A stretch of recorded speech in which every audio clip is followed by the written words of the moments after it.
Halo teman-teman semuanya, kembali lagi bersama saya Nico di channel Nico Sensei. Di mana channel ini saya akan membimbing kalian untuk belajar bahasa Jepang dan bahasa Inggris. Oh ya, tak lupa saya ucapkan terima kasih ya buat kalian yang sudah ngikutin dan nyimak video-video saya yang sebelumnya. Mudah-mudahan bisa sangat membantu buat kalian ya. Baik, tanpa berlama-lama, mari kita langsung masuk ke materi. Let's go! Baik teman-teman, di episode kali ini kita akan belajar mengenai perbedaan can, could, dan be able to. Perbedaannya ya. Baik, yang pertama, kita mulai dari can. Oh ya, basically, can, could, dan be able to itu memiliki satu makna yang sangat umum ya, sama yaitu artinya bisa. Di sini perbedaannya itu hanya tipis ya, dan ada beberapa penggunaan yang berbeda. Kita akan bahas satu persatu ya, dari can dulu ya. Baik, fungsi can dari yang pertama itu adalah menyatakan kemampuan, bisa. Ya, ini yang paling umum ya. Contoh, I can play piano. Saya bisa bermain piano. Ya, contoh yang paling mudah itu ya. Lalu fungsi yang kedua itu untuk menyatakan kemungkinan. Contohnya, you can catch cold if you stay up late too long without wearing a jacket. Kamu bisa sakit kalau terlalu lama begadang tanpa memakai jaket. Jadi sini menyatakan suatu kemungkinan yang bisa terjadi ya. Oke. Tiga, untuk meminta dan memberikan izin. Contoh, excuse me, can I sit here? Permisi, maaf, bolehkah saya duduk di sini? Itu untuk yang minta izin ya. Can I sit here? Oke, lalu ada contoh lagi. You can use this computer to make a report. Kamu boleh gunakan komputer ini untuk membuat laporan. Jadi yang atas itu untuk meminta izin dan yang bawah itu untuk memberikan izin. Kamu boleh. Jadi can bisa berarti boleh. Seperti ini. Oke, lalu yang keempat untuk memberi perintah, menyuruh sesuatu ya, menyuruh seseorang. Contohnya, can you check the kitchen, John? Bisa tolong kamu periksa dapur, John? Memberikan perintah ya, menyuruh seseorang untuk melakukan sesuatu untuk kita. Oke, lalu yang kelima, untuk menawarkan sesuatu, memberikan tawaran. Contohnya, if you're busy tonight, I can prepare the dinner for you. Jika kamu sibuk malam ini, aku bisa menyiapkan makan malam untukmu. Jadi di sini kita menawarkan diri ya kepada seseorang. Kalau kamu sibuk, aku bisa kok bantu nyiapin kamu makan malam gitu. Menawarkan diri seperti itu. Baik itu ya. Lalu kita lanjut ke yang kedua yaitu could. Could hanya ada sedikit perbedaan dengan can ya. Pada dasarnya sama. Oke. Perbedaan yang pertama, could ini bisa merupakan bentuk lampau atau past dari can. Jadi suatu kesanggupan namun terjadi di masa lalu ya. Contohnya, I could help you last night if you asked me. Aku bisa membantumu tadi malam jika kau memintaku. Jadi suatu kesanggupan yang uh, di apa? Suatu kesanggupan yang terjadi di waktu yang sudah lewat. Tadi malam aku bisa kok kalau kamu minta aku seperti itu. Kalau yang can tuh lebih tepatnya untuk masa sekarang ya, untuk present. Baik, lalu yang kedua adalah sama halnya dengan can menyatakan kesanggupan bisa, namun di sini tuh levelnya lebih rendah. Levelnya tuh di bawahnya can.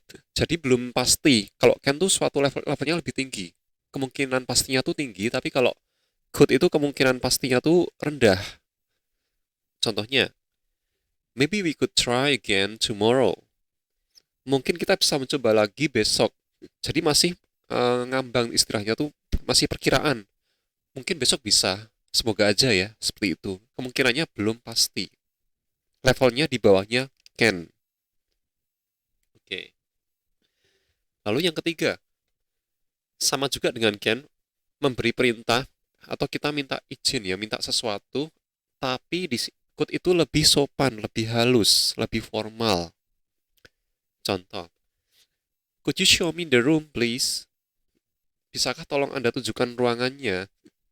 Mau digantikan juga boleh. Can you show me the room? Could you show me the room? Hanya bedanya kalau kita situasinya lebih formal, lebih sopan ya. Katakanlah kita ngomong sama siapa ya, seseorang di dunia kerja, biasanya bahasanya lebih formal, menggunakan could.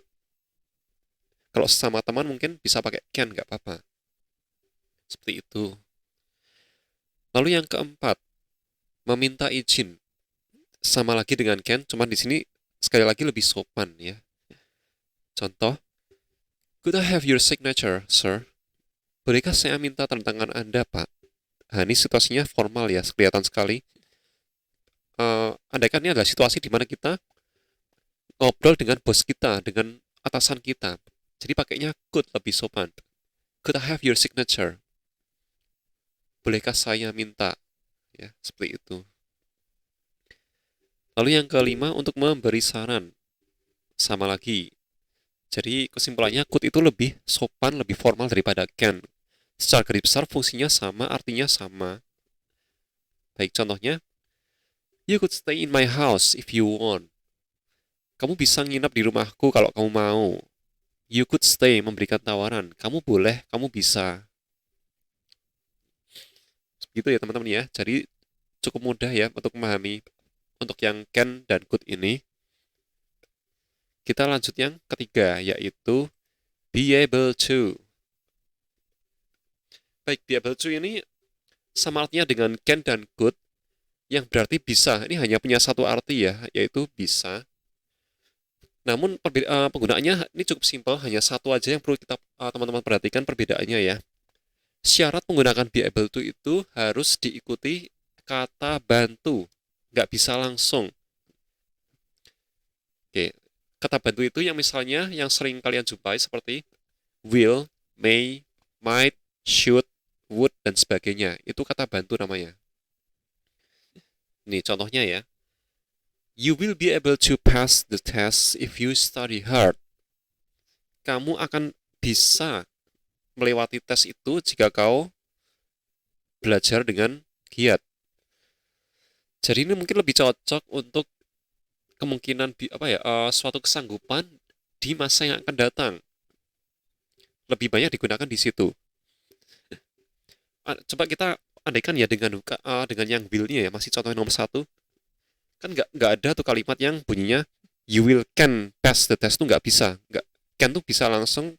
Tapi kalau ada kata bantunya menggunakan be able to diikuti will nih ya.